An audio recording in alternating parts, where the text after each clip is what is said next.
Hello दोस्तों, स्वागत है आपका लोतिका ब्लॉग्स फिक्स इजी की बोलती कहानियों में।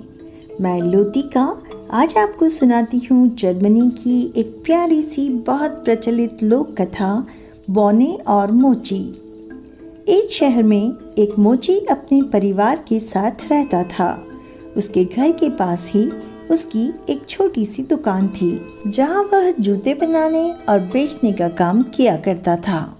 जूते बेचकर उसे जो पैसे मिलते उससे उसका और उसके परिवार का गुजारा चलता था। वह अपने काम में निपुण था और मेहनती भी। इसके बावजूद भी एक समय ऐसा आया कि जब उसके बनाए जूते बिकने कम हो गए। जो बिकते वे भी बहुत कम दाम पर। उचित दाम न मिल पाने के कारण उसका धंधा मंदा चलने लगा। उसकी दुकान पर आने वाले ग्राहकों की संख्या कम हो गई। नतीजतन उसकी जमा पूंजी समाप्त होने लगी। स्थिति ये आ गई कि घर चलाने के लिए उसे पत्नी के गहने गिरवी रखने पड़े, घर का सामान बेचना पड़ा। यह बुरा दौर उसकी चिंता का कारण बन गया। वह हर समय चिंता में डूबा रहता।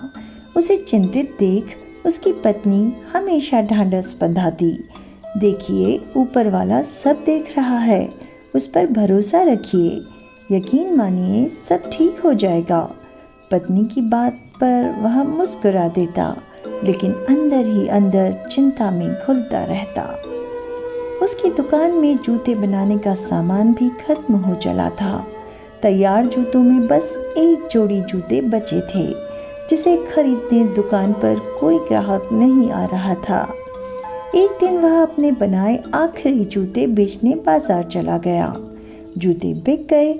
जो पैसे मिले उससे उसने घर की ज़रूरत का कुछ सामान खरीदा और घर वापस आने लगा।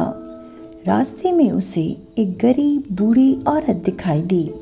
उसने कुछ पैसे देकर उसकी मदद की और घर चला आया। शाम को जब वह अपनी दुकान में गया तो देखा कि वहाँ चमड़े का बस एक छोटा टुकड़ा बचा हुआ है। उस टुकड़े से सिर्फ एक जूता बन सकता था। उसने जूते बनाने के लिए चमड़ा तो काट लिया, लेकिन रात हो जाने के कारण जूते नहीं बना पाया। अगले दिन जूते बनाने का सोच वह घर आकर सो गया। अगली सुबह जब वह अपनी दुकान पर गया तो चकित रह गया। जहाँ वह चमड़ा काट कर रख गया था वहाँ बहुत ही सुंदर जूते रखे हुए थे। इतने सुंदर जूते उसने कभी देखे ही नहीं थे। उन्हें बेचने जब वह बाजार गया तो उसे उसके बहुत अच्छे दाम मिले। वापसी में घर के लिए कुछ सामान के साथ ही उसने जूते बनाने का सामान भी खरीदा। कुछ पैसे उसने ज़रूरतमंदों को दान में भी दिए। उस रात उसने 2 जूते बनाने के लिए चमड़ा काट कर रखा। अगली सुबह दुकान में उसे 2 जोड़ी सुंदर जूते मिले। वह हैरान था। जब उसने यह बात अपनी पत्नी को बताई तो पत्नी बोली, देखो, मैंने कहा था ना कि ऊपर वाला सब देख रहा है। उसका ही आशीर्वाद है कि कोई नेक दिल इंसान हमारी मदद कर रहा है।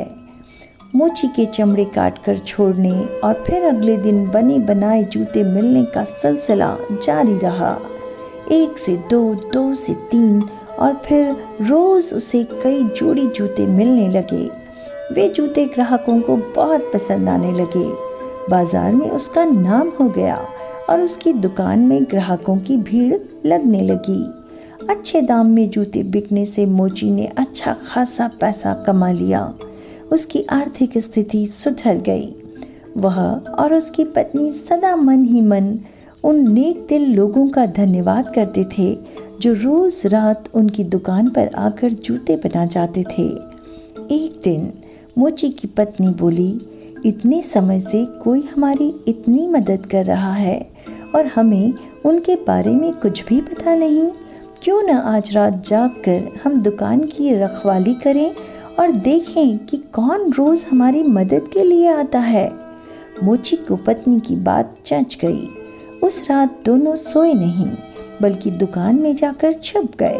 कुछ घंटे इंतज़ार के बाद उन्होंने देखा कि खिड़की के रास्ते 3 बौने दुकान के भीतर आए और गीत गुनगुनाते हुए कटे हुए चमड़ों से जूते बनाने लगे।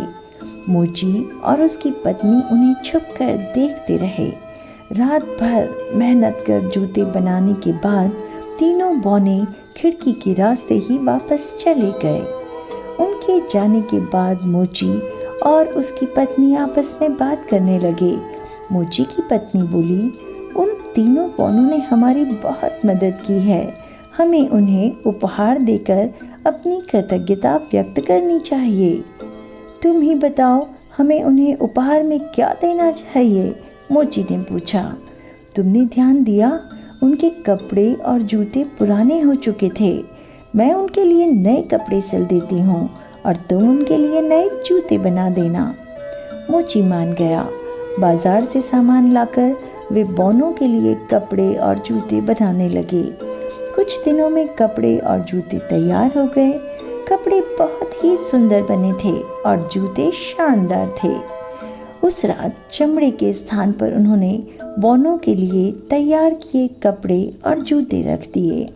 रात जब 3 बौने दुकान के भीतर आए तो चमड़े की जगह पर अपने नाप के कपड़े और जूते देखकर बहुत खुश हुए। कपड़े और जूते पहनकर वे नाचने गाने लगे। उन्हें नाचता गाता देख मोची और उसकी पत्नी बहुत खुश हुए। वे समझ गए कि बौनों को उनका उपहार पसंद आ गया है। उस रात के बाद कुछ रोज तक मोची ने देखा कि उसके काटे गए चमड़े दुकान में जस के तस पड़े हुए हैं।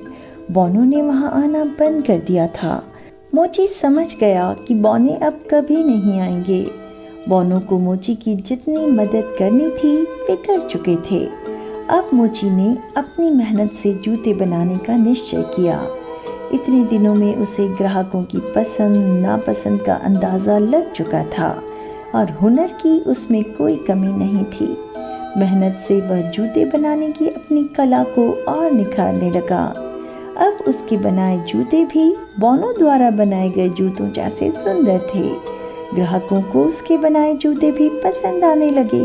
वे उसकी दुकान में आते रहे और उसकी दुकान सबसे सुंदर जूतों की दुकान के रूप में शहर भर में मशहूर हो गई।